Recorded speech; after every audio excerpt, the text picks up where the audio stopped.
Diferente de muitas obras mais atuais, Dungeon Mesh não se propõe a te dar um choque inicial pra você falar, Meu Deus, que absurdo, o que tá acontecendo aqui? que não sei o que tem. É muito parecido com a maneira de escrever da autora de Soul Soul no Ferirem nesse sentido. O que eu tô querendo dizer é que o primeiro episódio não tem nada que te faça pensar, Oh, meu Deus, preciso continuar acompanhando isso para sempre. Não é assim. Tem muitos animes que fazem isso hoje em dia, mas Dungeon Mesh começa bem simplesinho. É um grupo de aventureiros que explora dungeons, mas acabou perdendo uma aliada importante, que inclusive é a irmã do Laios, esse protagonista de cabelos dourados. E por conta disso, eles acabaram criando uma expedição sem fins lucrativos pra salvar a irmã do protagonista, que acabou sendo comida por um dragão de fogo na dungeon. Mas, Vitor, então eles estão fazendo isso só por causa do velório? Claro que não. Essa dungeon, ela é sobrenatural de diversas formas. E uma das coisas bizarras que tem ali dentro é que todas as pessoas que morrem na dungeon, elas podem ser revividas por conta de um feitiço maluco que o cara que criou a dungeon acabou botando ali meio que por padrão. E embora o que eu tenha dito pra vocês até o momento possa fazer parecer que Dungeon Mesh é uma história de aventura épica daquelas mais sérias, mais violentas e tudo mais, calma. Esse grupo que tá fazendo essa expedição sem fins lucrativos tá cheio de gente super excêntrica, então os personagens eles têm uma interação que vira e mexe muito engraçada. Sem falar que o grupo deles tá bem reduzido, afinal, eles não estão fazendo isso por dinheiro, muito pelo contrário. Eles acabaram tendo muita dificuldade logo no comecinho da dungeon. Porém, eles acabam encontrando um anão muito interessante que gosta de cozinhar monstros. E o protagonista, o Laios, ele sempre sonhou em comer os monstros da dungeon por causa de um livro que ele lê há muito tempo. E por causa disso ele acabou se dando muito bem com esse anão logo de cara. E a contragosto dessa elfa, que é muito carismática, eles começaram a cozinhar praticamente todos os monstros que eles encontram no caminho. A história vai seguindo a partir daí, com eles interagindo de maneira muito engraçada, gente. Eu sei que comédia é mais subjetiva, eu sei que talvez não funcione pra todo mundo, mas você pode ter certeza que pra boa parte das pessoas vai ser sim bem engraçado, embora que não se resuma só a comédia. Você tem essa parte séria que de forma gradual vai aparecendo pra gente ao longo da história. O mangá de Dungeon Mesh é curto e muito provavelmente eles vão adaptar a história de Dungeon Mesh até o final. Então, com o passar dos episódios, os monstros vão ficando mais fortes porque eles vão descendo mais fundo na dungeon. O grupo começa a ter uns desafios muito cabulosos e muito provavelmente daqui a alguns episódios, do meio pro final do anime, a gente vai começar a ver uns bichos muito piruletas que apareceram no mangá. O principal motivo de eu estar fazendo esse vídeo é justamente por causa de diversos comentários que eu li, tanto no meu Discord, quanto em outros grupos por aí na internet, em várias redes sociais diferentes, de pessoas falando que Dungeon Mesh não tá interessante, de pessoas falando que Dungeon Mesh e tal, porque não tem lutinha, porque não tem sei lá o quê. E sinceramente, eu não consigo entender direito o que se passa na cabeça dessas pessoas, o que exatamente elas estavam esperando com Dungeon Mesh. Vocês entendem que não faz sentido você querer padronizar todos os animes da indústria? Até porque lança muito anime todo ano, de 3 em 3 meses, lança pelo menos uns 40, 50 por temporada. Não sei, parece que as pessoas olham pra fantasia e elas querem que sempre seja do mesmo jeito. E aí depende muito do gosto do cidadão que tá tentando padronizar o bagulho, né? Tem gente que gosta muito de Overlord, por exemplo, como eu, e quer que tudo seja igual. E não faz sentido. Overlord é bom, porque é Overlord. Se tiver 40 Overlord, vai chegar uma hora que as pessoas vão cansar daquilo. Pelo menos uma boa parte delas. Dungeon Mesh é sim uma história muito bem feita, é uma história divertida e é uma história muito interessante. A dungeon em que eles estão é bem complexa e ela é bem detalhada, principalmente para um mangá, para os padrões de um mangá, é muito bem escrito, pelo menos do ponto de vista das pessoas que leram o mangá e do pouquíssimo que eu li disso. Ah, mas Vitor, você tá falando sem ler o mangá? É, gente, eu tenho que ser sincero com vocês, eu não li o mangá direito. Eu não queria ler Dungeon Mesh pra não perder a experiência do anime, porque por ser da Trigger, que é um estúdio que eu gosto muito, eu sabia que a adaptação não ia decepcionar, ao contrário do que muitos estão falando. Eu ouvi alguns comentários de tipo assim,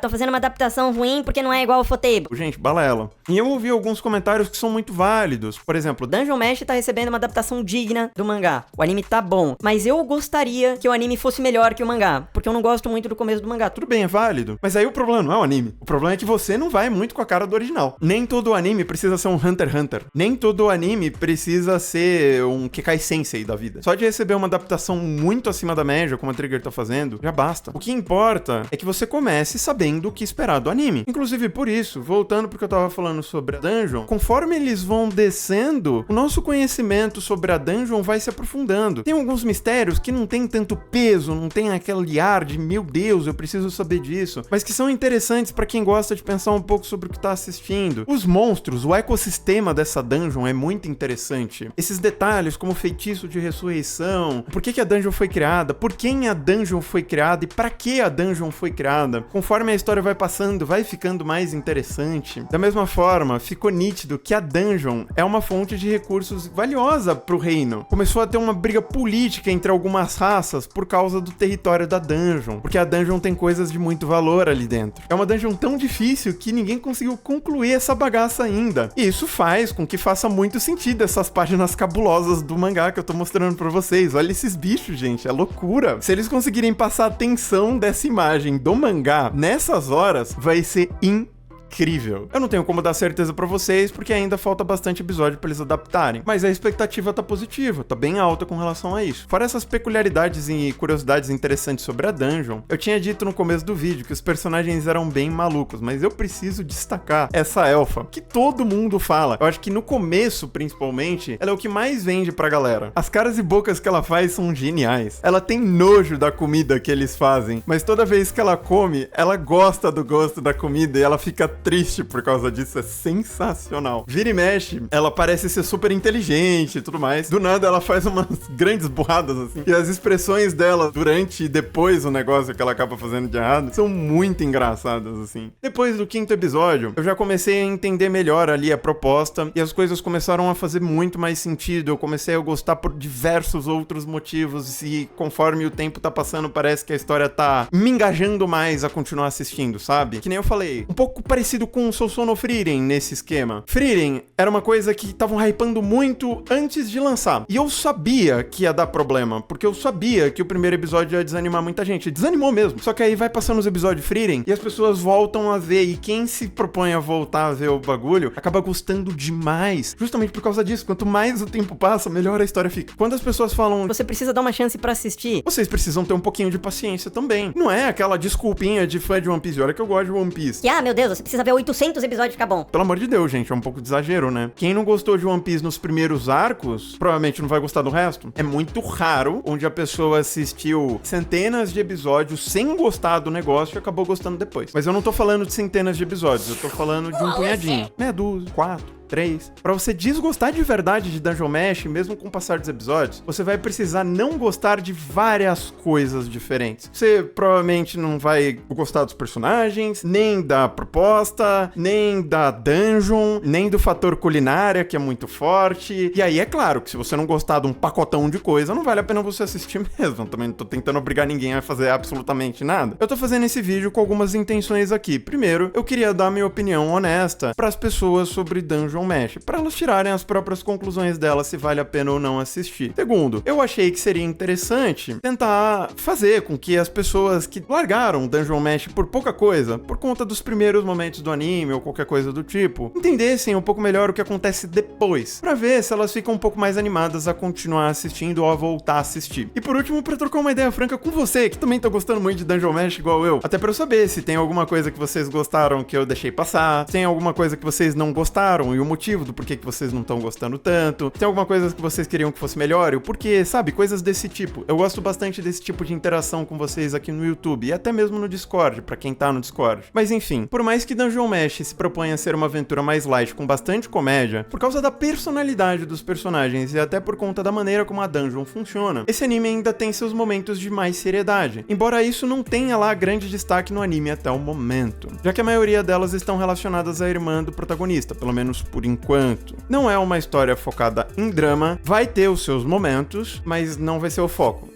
É como se fosse um tempero. Foco de verdade, do começo ao fim. É uma aventura épica, onde eles exploram a dungeon e comem comidas deliciosas e muito esquisitas dos monstros que eles caçam lá. É uma premissa bem simples se vocês forem parar pra pensar na essência. Eu acho que é por isso que a propaganda aqui no Brasil foi tão fraca. Não é um estilo de anime que os brasileiros estão muito engajados a assistir, estão muito acostumados a ver. Principalmente porque boa parte da galera aqui, gente, convenhamos, gosta mesmo de Battle Shonen. Shounen, que pra quem não sabe não é um gênero. Já vale deixar claro isso, aproveitar que eu citei Battle Shounen no vídeo, né? E vale dizer que por ser focado em comida, pela aventura não ter cenas de ação tão chamativas pra muitas pessoas, Dungeon Mesh vai continuar sendo muito bom, embora que ele muito provavelmente nunca deixe de ser nichado. Muito provavelmente as pessoas, elas não vão ter muito apego pela obra, ou até mesmo vão acabar ignorando ela, por mais que ela esteja na Netflix, por mais que ela esteja relativamente popular e, embora eu esteja achando várias dessas cenas absurdas, a luta com Kraken, a luta com Genie, a luta com esse cavaleiro aí que o Laios acabou enfrentando, também eu achei da hora. A única coisa que eu não gostei tanto, não porque tava ruim, por uma questão de gosto pessoal mesmo, foi a batalha contra a galinha gigante. Essa batalha especificamente eu esperava um pouco mais, assim, eu confesso. Mas fora essa, eu praticamente gostei de todas as cenas de ação esporádicas que apareceram no anime até agora. Principalmente porque muitas delas foram misturadas com diversas cenas cômicas, então eu achei muito criativo por parte da autora e por parte do diretor, por parte da equipe que tá produzindo Dungeon Mesh. Pra fechar bem, eu acho que cabe uma curiosidade muito interessante a respeito de obras como Dungeon Mesh, que estão fazendo muito sucesso no exterior, isso eu falo Estados Unidos, Japão, China, dentre outros países aí muito relevantes pra indústria de animação japonesa. Pra você que chegou até esse ponto do vídeo e gosta bastante de Dungeon Mesh, ou tá gostando de Dungeon Mesh até o momento, pra te animar, inclusive, porque me animou bastante, que do ponto de vista mercadológico, ou seja, de tendência de mercado, tá ficando cada vez mais frequente encontrar animes como Sousou no Frieren e Dungeon Mesh. Daqui a pouco, eles vão adaptar em anime um que chama Atelier Várias Coisas, que eu tô deixando o nome aí na tela pra vocês. Que alguns anos atrás teve o Soma Ranking. Dá pra contar também, mas o design acabou espantando muita gente. Também segue essa linha de anime de fantasia um pouco mais diferentão, de mangás que são muito populares no exterior. Com uma frequência cada vez maior, a gente tá vendo esse tipo de obra que há alguns anos atrás nem sonhavam em ganhar adaptação em anime. Então se você gosta de fantasia, de animes muito bem feitos e preza por diversidade, é muito provável que com o passar de alguns anos, a gente veja isso em maior quantidade. Até que uma hora, eventualmente, isso acabe virando clichê. Espero que chegue nesse ponto, porque quando vira clichê, significa que tá fazendo muito sucesso de verdade, que ficou disruptivo e que por conta disso as pessoas estão consumindo tanto que vale a pena farmar em cima de obra medíocre, ou pelo menos um pouquinho mais crua, sabe? Daquelas que não fogem muito dos clichês que tá todo mundo cansado de ver. Ser clichê